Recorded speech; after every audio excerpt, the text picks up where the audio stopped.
Theatre experience ആണ് എല്ലാവരും തിയേറ്ററിൽ പോയി കാണുക.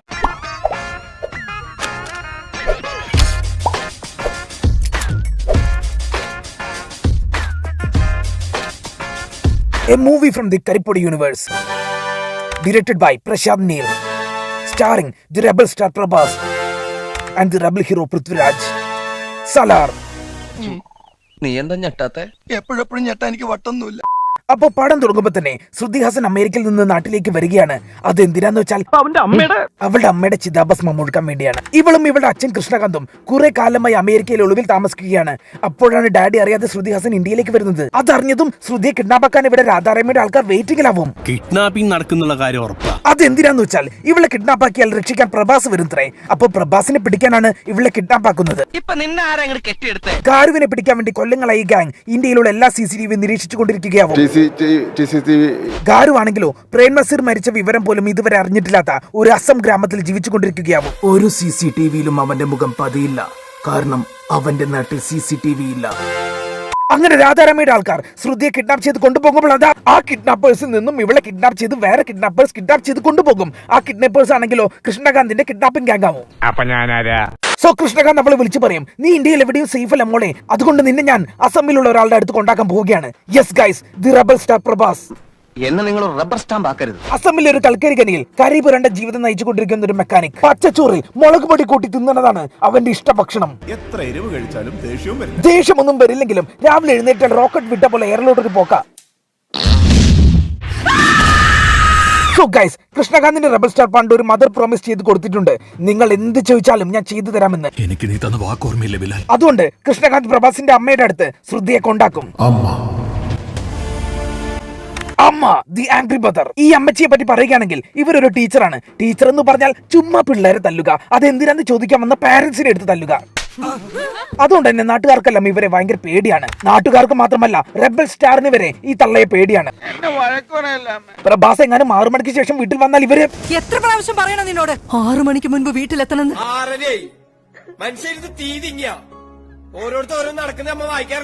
ഇതുകൊണ്ട് തന്നെ ഒരു കച്ചറയ്ക്കും പോകാതെ പിള്ളേർക്കൊപ്പം കളിച്ചൊതുങ്ങി ജീവിക്കുകയാവും പ്രഭാസൻ നാട്ടിൽ. കുട്ടികളുടെ കൂടെ ഇരിക്കുമ്പോൾ മാത്രം അയാൾ അവരെക്കാൾ കൊച്ചുകുട്ടിയാണ്. നാട്ടുറോട്ടിൽ ശ്രുതി ആരെങ്കിലും ആക്രമിച്ചാൽ പോലും പ്രതികരിക്കാത്ത ദേഷ്യമൊക്കെ തൊട്ടപ്പുറത്തെ കമ്പിയിൽ പിടിച്ചൊതുക്കും. ഇത് മുളക് പൊടി തിന്ന എഫക്റ്റാണെന്ന് തോന്നുന്നത്. ഇങ്ങനെയൊക്കെ ആണെങ്കിലും ഓർത്താൽ ഭയക്കുന്ന ഒരു ചരിത്രം പ്രഭയ്ക്കുണ്ട്. അവന്റെ കയ്യിലൊരു കേക്ക് മുറിക്കുന്ന പ്ലാസ്റ്റിക് കത്തി കണ്ടാൽ പോലും അവന്റെ അമ്മച്ചി ഭയക്കും. നമ്മളെ കേക്ക് കണ്ടിരിക്കുന്ന കത്തി ബാക്കിന് എടുത്തിട്ട് എന്റെ കാലിന്റെ അവിടെ അതെന്റെ കയ്യിലേക്ക്. അങ്ങനെ ശ്രുതി ഇവിടെ ഇവരുടെ കൂടെ ആ സ്കൂളിൽ ടീച്ചറായി ജീവിച്ചു വരികയാവും. ഇതേ സമയം ഒരു ഹാർബറിൽ വൺ ഡീൽ നടന്നുകൊണ്ടിരിക്കുകയാവും. ഇവർക്ക് പോലീസിനെയും കസ്റ്റംസിനെയും ഒന്നും പേടിയില്ല, കാരണം ഇവർക്കൊരു സീലുണ്ട്. ആ സീല് കണ്ടാൽ ആരും അതിൽ തൊടില്ല. അത് തൊട്ടാൽ അവരുടെ കുടുംബം മൊത്തം ഇല്ലാതാകുമത്രേ.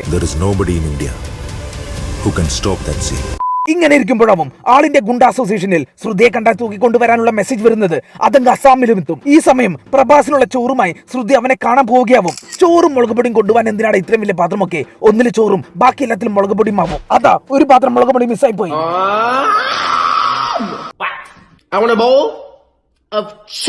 അങ്ങനെ ഇവർക്ക് മുളക് പൊടി കൊണ്ടുകൊടുക്കാൻ പ്രഭയുടെ അടുത്ത് പോകുമ്പോഴാവും ശ്രുതിയെ ഗുണ്ടകൾ വന്ന് തൂക്കുന്നത്. അത് കണ്ടതും മമ്മി പ്രഭയോട് പറയും അടിയടാ എന്ന്.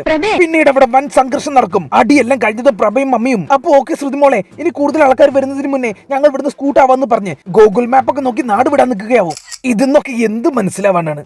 അപ്പൊ ഇതെന്താ സംഭവം എന്ന് വെച്ചാൽ പ്രഭയും അമ്മയും ഇവിടെ CCTV ഒന്നും ഇല്ലാത്തൊരു നാട് നോക്കി ജീവിച്ചു വരികയാണല്ലോ. അപ്പൊ അടിയൊക്കെ ഉണ്ടാക്കിയത് കൊണ്ട് നാട്ടിലൊക്കെ വീഡിയോ ഇറങ്ങി ആൾക്കാർ അന്വേഷിച്ചു വരുമെന്ന് പറഞ്ഞ് അവര് നാട് വിടുകയാണ് ഇവിടുന്ന്. ഇവനെ കൊണ്ട് ഞാൻ ഇനി എങ്ങോട്ട് പോകും എന്റെ ദൈവമേ?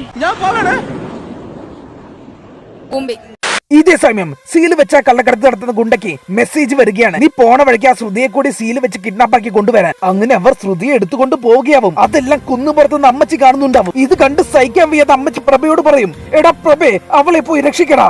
അതോടെ ഇതുവരെ പഴം പോലെ നിന്ന പ്രഭ കാറിൽ നിന്ന് ബോസ് മോഡൽ മിസൈൽസ് ഒക്കെ എടുത്ത് അറിഞ്ഞും പുറത്തും വീശും. എന്നിട്ട് അവിടേക്ക് വണ്ടി ചാടിച്ച് എല്ലാത്തിനെയും വെടിവെച്ച് കൊല്ലും. ആൻഡ് അങ്ങയുടെ കയ്യിലെ ടാറ്റു റിവീൽ ആവും. അതെ, ഇന്ത്യ ഭയക്കുന്ന അതേ സീല് തന്നെ പ്രഭയുടെ ടാറ്റു. യെസ് ഗൈസ്, ആ സീൽ ഉണ്ടാക്കിയതേ നമ്മുടെ പ്രഭയാണ്. അങ്ങനെ പ്രഭ ജീവനോടെ ഉണ്ടെന്ന കാര്യം രാധാരമയും നാട്ടുകാരും നമ്മുടെ രാജുവേട്ടനും അറിയും. എനിക്ക് ഡീറ്റെയിൽ ആയിട്ട് അറിയാം. രാജുവേട്ടനും പ്രഭയും ഒക്കെ പണ്ട് വൻ സുഹൃത്തുക്കളായിരുന്നു. അവരെങ്ങനെ ഈ അവസ്ഥയിലെത്തി? അതാണ് ഇനി പറയാനുള്ളത്. അപ്പൊ ഇതിനെല്ലാമുള്ള മൂലകാരണം ഖാൻസാർ എന്ന സ്ഥലത്താണ് ഉണ്ടാവുന്നത്. കൊല്ലവർഷം 1127. ഖാൻസാറിൽ രക്തത്തിൽ വയലൻസ് അലിഞ്ഞു ചേർന്ന 3 ട്രൈബ്സ് ഉണ്ടായിരുന്നു: മന്നാർ, ഷൗരങ്ക, ഖനിയാർ. ഇന്ത്യയുടെ ഇൻഡിപെൻഡൻസിന് ശേഷം ഖാൻസാർ ഇന്ത്യയുടെ ഭാഗമാക്കി ഇന്ത്യയുടെ നിയമപരിധിക്കുള്ളിൽ കൊണ്ടുവരാൻ നോക്കിയപ്പോൾ ഖാൻസാറിന്റെ തലവനായ ശിവമന്നാർ ഫ്രം മന്നർ ട്രൈബ് വന്ന് പറയും, അതിനുശേഷം നമ്മുടെ നിയമങ്ങളൊന്നും ഖാൻസാറിൽ വില പോവില്ല. പകരം ഖാൻസാറിന്റെ നിയമങ്ങൾ ഇന്ത്യ അംഗീകരിക്കുകയും വേണ്ടി വന്നു. അങ്ങനെ രാജ്യത്തിനുള്ളിലെ ഒരു രാജ്യമായി ഖാൻസാർ മാറി. ഈ സമയത്താണ് അവരുടെ തലവൻ ശിവമന്നാർ ഡെഡ് ആവുന്നത്. അതോടെ ഖാൻസാറിലെ പുതിയ തലവനാവൻ ക്ലാസ്സിലെ ലീഡറെ തെരഞ്ഞെടുക്കുന്ന പോലെ റൊട്ടേഷൻ അടിച്ച് ഷൗരങ്ക ട്രൈബ്സിന്റെ മെയിൻ ആൾക്ക് ചാൻസ് കിട്ടും.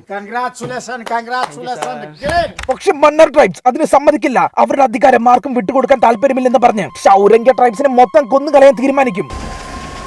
അൽഫാം അടിക്കാൻ ചാർക്കോളിൽ തീ കൊളുത്തി ഹെയർ ഡ്രയർ അടിച്ച പോലെ ആ കലാപം ഖാൻസാർ മൊത്തം പടർന്നു. അവസാനം ഷൗരങ്കരെ മൊത്തം കൊന്ന് മന്നാർ തന്നെ അവിടുത്തെ മെയിൻ ആയി. ഖാൻസാറിന് ചുറ്റും വലിയ മതിലുകൾ അവർ കെട്ടി ഖാൻസാറിനെ ഒരു ഹൈടെക് സിറ്റി ആക്കി മാറ്റി. അടിയന്തരമായിട്ട് നമ്മൾ ടൗൺഷിപ്പിനെ സ്വാഗതം ചെയ്തേ പറ്റൂ. കാലങ്ങൾ കടന്നുപോയി 1985 ഈ സമയം ഖാൻസാറിൽ ഒരു സൗഹൃദം ഉടലെടുക്കുകയാണ്. 2 ഗേ ബെസ്റ്റീസ്, പ്രഭ ആൻഡ് പൃഥ്വി. ഖാൻസാറിലെ തലവന്റെ മകനാണ് പൃഥ്വി. ഇതിൽ ഒരുത്തന്നെ ഒരു പ്രശ്നം വന്നാൽ മറ്റവൻ വന്ന് നിൽക്കും. പണ്ട് രാജുവേട്ടന്റെ മുഖത്ത് ഒരുത്തൻ അടിച്ചോണ്ട് പോവും. അത് തിരിച്ചു കിട്ടണമെങ്കിൽ ഈ ജിമ്മിനെ അടിച്ചിടണമെന്ന് പറയും. അത് കേട്ടതും പ്രഭ പോയി അയാളെ ഷോക്ക് അടുപ്പിച്ച് വീഴ്ത്തി രാജുവേട്ടൻ ആ മൂക്കുത്തി കൊടുക്കും. ഇതേപോലെ പണ്ട് ഖാൻസാറിൽ പ്രഭയുടെ മമ്മി ആൾക്കാർ ഉപദ്രവിക്കാൻ നിന്നപ്പോൾ രാജുവേട്ടൻ തനിക്ക് ഭരിക്കാൻ ഡാഡി കൊടുത്ത ഒരു പഞ്ചായത്ത് അവർക്ക് ദാനമായി കൊടുത്ത അമ്മച്ചിയെ രക്ഷിച്ച് പ്രഭയോടും അവരോടും അവിടെ രക്ഷപ്പെട്ടു എന്ന് പറഞ്ഞ് ഖാൻസാറിന് പുറത്തു കടത്തും. ബട്ട് ഗൈസ്, പോണേന് മുന്നേ പ്രഭ രാജുവിന് ഒരു വാക്ക് കൊടുക്കും, നിനക്കൊരു പ്രശ്നം വന്നാൽ ഞാൻ വന്നു നിൽക്കുമെന്ന്. അങ്ങനെ പഞ്ചായത്ത് നഷ്ടപ്പെട്ട പഞ്ചായത്ത് പ്രസിഡന്റിനെ പോലെ ഖാൻസാറിൽ രാജുവേട്ടന് പട്ടി വിലയാവും. സൈഡിലൂടെ പോകുന്നവരൊക്കെ കയറി മെന്റ് പോകും. ഈ പഞ്ചായത്ത് ഒടുവിൽ കാലങ്ങൾക്ക് ശേഷം രാജുവേട്ടന്റെ ഡാഡി വിചാരിക്കുകയാണ്, എന്റെ മോനെ തിരിച്ചു ഭരണത്തിൽ കൊണ്ടുവരണമെന്ന്. അതുകൊണ്ട് അവൻ ദാനം ചെയ്ത പഞ്ചായത്തിൽ ഇപ്പോഴത്തെ ആളെ മാറ്റി തിരിച്ച് രാജുവേട്ടന് തന്നെ സ്ഥാനം കൊടുക്കണമെന്ന് തീരുമാനിക്കുകയാണ് ഖാൻസാർ തലവൻ. പെട്ടെന്നൊന്നും വേണ്ട, മൂവര് പട്ടായയിലേക്ക് ഒരു ട്രിപ്പ് പോവാണ്, അത് കഴിഞ്ഞ് വന്നിട്ട് മതി എന്ന് പറയും. ബട്ട് ഗൈസ്, ബാക്കിയുള്ള പഞ്ചായത്ത് പ്രസിഡന്റുമാർക്കൊന്നും രാജുവേട്ടന് ഇഷ്ടമല്ല. അതോടെ ഡാഡി പട്ടായയിൽ പോയതും രാജുവേട്ടനെ കൊല്ലാൻ പ്ലാൻ ചെയ്ത് അവർ അക്രമം അഴിച്ചുവിടും. പക്ഷേ രാജവന്നാർ പട്ടായയിലേക്ക് പോണതിന് മുന്നേ മൂപ്പരുടെ മോൾ രാധാരമ്മയ്ക്ക് രാജ്യത്തിന്റെ ചുമതല കൊടുത്തിട്ടുണ്ടാവും. രാജുവേട്ടനെ മറ്റുള്ളവർ കൊല്ലുന്നതിന് തൊട്ടു മുന്നേ അവൾ വെടിനിർത്തൽ പ്രഖ്യാപിക്കും.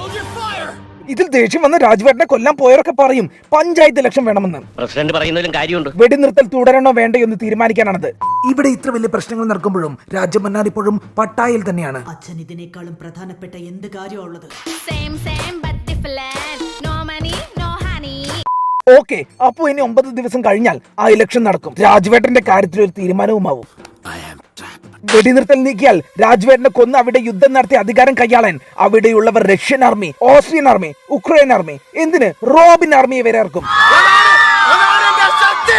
ഇനി എന്താ ചെയ്യാന്ന് ഒരു പിടിയും കിട്ടണടാ. സോ ഗൈസ്, ഇതിൽ നിന്നൊക്കെ രക്ഷപ്പെടാൻ നമ്മുടെ രാജുവേട്ടൻ ഒരു ആർമി വേണം. നിന്നെ സഹായിക്കാൻ പറ്റിയ ഒരേ ഒരാളെ ഈ നാട്ടിലുള്ളൂ. അതിനുവേണ്ടി പണ്ട് വാക്ക് കൊടുത്ത പ്രഭയെ നിനക്കൊരു പ്രശ്നം വന്നാൽ ഞാൻ വന്ന് നിൽക്കും. രാജുവേട്ടൻ ഖാൻസാറിലേക്ക് തിരിച്ചു വിളിച്ചു കൊണ്ടുവരികയാണ്. Yes guys, the gay best is റീയൂണൈറ്റഡ്.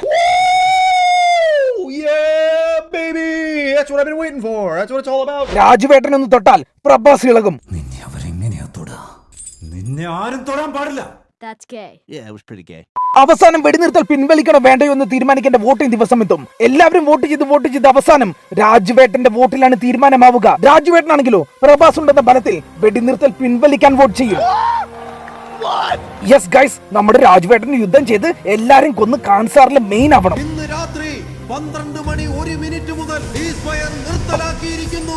അതോടെ അക്രമം തുടങ്ങും. ആദ്യം തന്നെ രാജുവേട്ടന് മസാലയൊക്കെ തേച്ച് സോംബികൾക്ക് ഇട്ട് കൊടുക്കും. രാജുവേട്ടനാണെങ്കിൽ 1 കോൺഫിഡൻസിൽ നിൽക്കാവും പ്രഭാസനം വന്ന് രക്ഷിക്കുമെന്നൊക്കെ വിചാരിച്ച്. പക്ഷെ ഗൈസ്, പ്രഭാസനൻ ആ സമയം റോഡ് സൈഡിൽ മറ്റേ സീല് ടാറ്റു അടിക്കാൻ പോകും. ഇവിടുന്നൊക്കെ അടിച്ച വല്ല എയ്ഡ്സ് വരും ഭയ. ഇപ്പുറത്താണേൽ രാജുവേട്ടനെ സോംബികളെ മൊത്തം ഇടിച്ചു വീഴ്ത്തുകയാവും. കുറച്ച് കഴിഞ്ഞപ്പോഴെങ്കിലും പ്രഭാസം കൂടി വന്ന് അവർ രണ്ടുപേരും കൂടി എല്ലാത്തിനും ഇടിച്ചു വീഴ്ത്തും.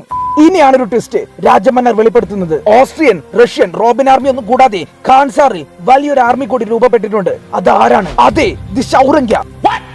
യെസ് ഗൈസ്, നമ്മുടെ രാജുവേട്ടന്റെ ഡാഡി പണ്ട് കൊന്നു കളഞ്ഞ ഷൗരങ്ക ട്രൈബ്. അവരാ കലാപം നടക്കുന്ന സമയത്ത് കുറെ ഷൗരങ്ക കുട്ടികളെ ഡ്രെയിനേജിൽ ഒളിപ്പിച്ചിട്ടുണ്ടാവും. അവരൊക്കെ ഇപ്പൊ നല്ല തിന്ന് വലുതായി ഇപ്പോൾ ഖാൻസാറിൽ യുദ്ധത്തിന് വേണ്ടി റീയൂണൈറ്റ് ചെയ്തിരിക്കുകയാണ്. ഇനി വേറൊരു ട്വിസ്റ്റും കൂടി. നമ്മുടെ പ്രഭയണ്ണൻ ഒരു സാധാരണ മനുഷ്യനല്ല, പണ്ടത്തെ ഷൗരങ്ക ട്രൈബിന്റെ തലവന്റെ മോനാണ്. എടാ ഡ്യൂപ്ലിക്കേറ്റ് ഇന്ത്യൻ കഴിവറടാ മോനെ. ബാക്കി സെക്കൻഡ് പാർട്ടിൽ പടം കഴിഞ്ഞ്. ഖാൻ സാർ രാജുവും പ്രഭയും കീഴടക്കുമോ? രാജുവും പ്രഭയും എങ്ങനെ ശത്രുക്കളായി? എന്തുകൊണ്ട് പ്രഭ ഒളിവിൽ പോയി? ഇതിനിടയിൽ വിട്ടുപോകുന്ന ഒന്ന്, അത് സ്നേഹമാണ്. കാത്തിരുന്ന് കാണുക സലാർ 2.